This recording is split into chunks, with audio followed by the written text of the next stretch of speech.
Hello students, आज आपण 10th standard अल्जेब्राचा 6th लेसन स्टॅटिस्टिक्समधील प्रॅक्टिस सेट 6.4मधील क्वेश्चन नंबर 3 पाहणार आहोत.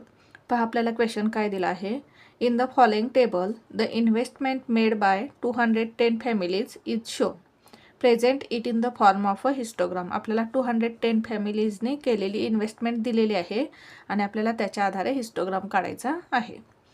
आता इथे आपल्याला फ्रिक्वेन्सी डिस्ट्रीब्युशन टेबल दिलेलं आहे. याच्यामध्ये आपल्याला नंबर ऑफ फॅमिलीज आणि त्यांनी केलेली इन्व्हेस्टमेंट 1000 रुपीजमध्ये दिलेली आहे. म्हणजेच 10 to 15,000 रुपीज इन्व्हेस्टमेंट केलेल्या फॅमिलीज किती आहेत? 30. 15 to 20,000 रुपीज इन्व्हेस्टमेंट केलेल्या फॅमिलीज किती आहेत? 50. 20 to 25,000 इन्व्हेस्टमेंट केलेल्या फॅमिलीज किती आहेत? 60. 25 to 30,000 रुपीज इन्व्हेस्टमेंट केलेल्या फॅमिलीज किती आहेत? 55. आणि 30 to 35,000 रुपीज इन्व्हेस्टमेंट केलेल्या फॅमिलीज किती आहेत? 15. आता या फ्रिक्वेन्सी डिस्ट्रीब्युशन टेबलमध्ये आपल्याला फर्स्ट रोमध्ये काय दिलेलं आहे? क्लास. फर्स्ट रोमध्ये आपल्याला क्लास दिलेला आहे आणि सेकंड रोमध्ये आपल्याला फ्रिक्वेन्सी दिलेली आहे. क्लास आपल्याला एक्स ॲक्सिसवरती रिप्रेझेंट करायचा आहे आणि फ्रिक्वेन्सी आपल्याला वाय ॲक्सिसवरती रिप्रेझेंट करायची आहे. आता हिस्टोग्राम काढण्यापूर्वी आपल्याला क्लास कंटिन्युअस आहेत की डिसकंटिन्युअस आहेत हे चेक करून घेऊ. आता या ठिकाणी पहा 15 म्हणजेच हा क्लास जेथे संपतो तेथून त्याच्या पुढचा क्लास चालू होतो. हा क्लास जेथे संपतो तेथून पुढचा क्लास चालू झालेला आहे. म्हणजेच हा क्लास कंटिन्युअस आहे. येथे एका क्लासचं अप्पर लिमिट त्याच्या पुढच्या क्लासचं लोअर लिमिट आहे. या ठिकाणी या क्लासचं अप्पर लिमिट त्याच्या पुढच्या क्लासचं लोअर लिमिट आहे. म्हणजेच हा क्लास कंटिन्युअस आहे. आता हिस्टोग्राम काढताना क्लास कंटिन्युअस असेल तर आपल्याला 2 कॉलम्स तयार करायचे आहेत. फर्स्ट कॉलम काय येईल आपला? क्लास आणि सेकंड कॉलम काय येईल? फ्रिक्वेन्सी. आता इथे मी 2 कॉलम्स तयार केलेले आहेत. फर्स्ट कॉलममध्ये काय येईल? क्लास. क्लास काय दिलेला आहे आपल्याला? Investment in 1000 rupees. Investment in 1000 rupees. Second कॉलममध्ये काय येईल? फ्रिक्वेन्सी. फ्रिक्वेन्सी काय दिलेली आहे आपल्याला? Number of families. क्लास लिहून घेऊ आपण. 10 to 15, 15 to 20, 20 to 25, 25 to 30 and 30 to 35. Frequencies लिहून घेऊ आपण. 30, 50, 60, 55 and 15. आता आपण हिस्टोग्राम काढून घेऊ. प्रथम आपण एक्स ॲक्सिस काढून घेऊ.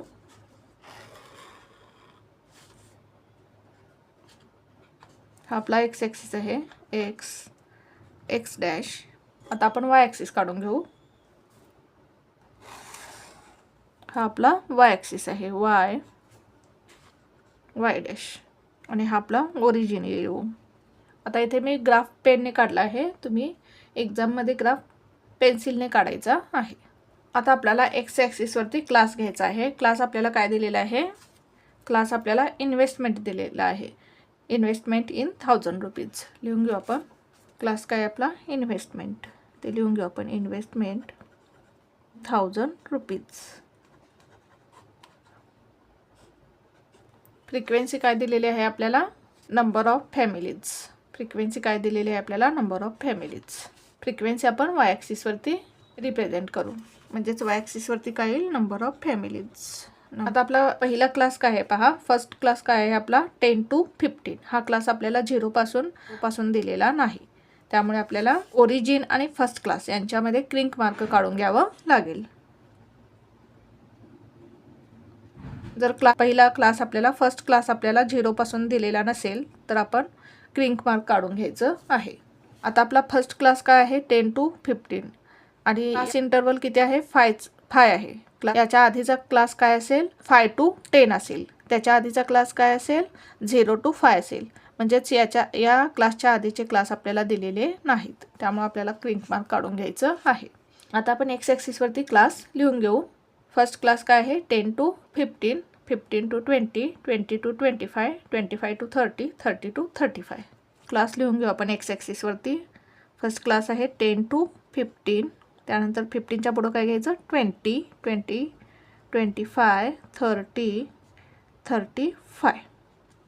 फर्स्ट क्लास काय आहे 10 to 15. त्यानंतर 50 to 20, 20 to 25, 25 to 30, 30 to 35. आता वाय ॲक्सिसवरती आपल्याला फ्रिक्वेन्सी घ्यायची आहे. फ्रिक्वेन्सी काय आहे पहा आपली 30, 50, 60, 55, 15. आता आपण स्केल काय घ्यावं लागेल पहा आपल्याला. आता आपण स्केल 10, 20, 30, 40, 50, 60 अशा प्रकारे घेऊ. तुम्ही 5, 10, 15, 20, 25 अशा प्रकारे घेतला तरी चालेल. 10, 20, 30, 40, 50, 60.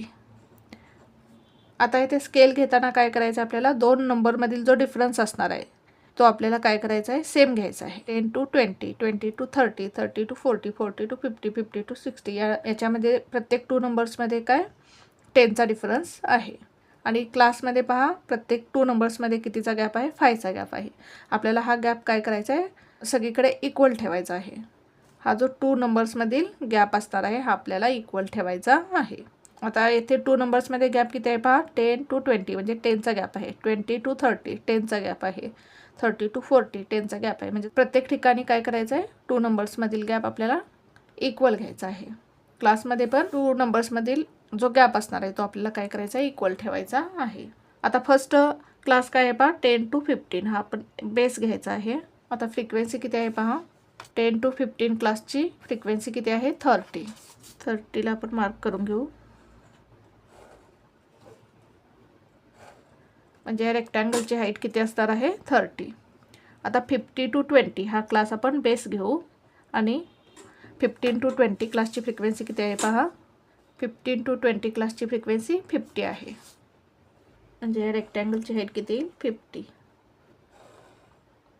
आता नेक्स्ट क्लास काय आहे 20 to 25 आपण बेस घेऊ.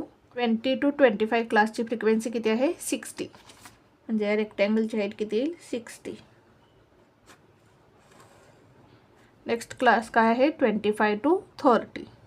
25 to 30 क्लासची फ्रिक्वेन्सी किती आहे 55. आता 55 कोठे येईल पहा ह्या 50 आणि 60च्या मध्ये ही जी लाईन आहे ही काय येईल 55. त्यानंतर नेक्स्ट क्लास काय आहे 30 to 35. आता 30 to 35 क्लासची फ्रिक्वेन्सी किती आहे 15. आता 30 to 35 क्लासची फ्रिक्वेन्सी किती आहे 15. 15 कोठे येईल पहा 10 आणि 20च्या मध्ये ही जी डार्क लाईन आहे ही काय येईल 15. म्हणजे या रेक्टँगलची हाईट किती येईल 15. अशा प्रकारे आपल्याला हिस्टोग्राम काढायचा आहे. आता आपण स्केल लिहून घेऊ. On X axis 1 centimetre is equals to. आता एक्स ॲक्सिसवरती आपण 1 सेंटीमीटरवर किती स्केल घेतलेला आहे पहा 5 घेतलेला आहे. 10 to 15 म्हणजेच 5 घेतले आणि युनिट काय येईल आपलं 1000 रुपीज. म्हणजेच 1 centimetre is equals to 5000 rupees घेतलेला आहे आपण. स्केल काय येईल 1 centimetre is equals to 5000 rupees. On Y axis 1 centimetre is equals to. आता वाय ॲक्सिसवरती आपण 1 सेंटीमीटर म्हणजे किती घेतलेलं आहे पहा या 2 नंबरमधील गॅप किती आहे 10. म्हणजेच 1 सेंटीमीटर इज इक्वल्स टू आपण किती घेतलेलं आहे 10. आणि आपण काय घेतलेलं आहे वाय ॲक्सिसवरती नंबर ऑफ फॅमिलीज. म्हणजेच 1 centimetre is equals to 10 families. 1 centimetre is equals to 10 families आपण वाय ॲक्सिसवरती घेतलेलं आहे. अशा प्रकारे आपल्याला हिस्टोग्राम ड्रॉ करायचा होता. पुन्हा एकदा पहा आपण एक्झाम्पल कसं सॉल्व केलं.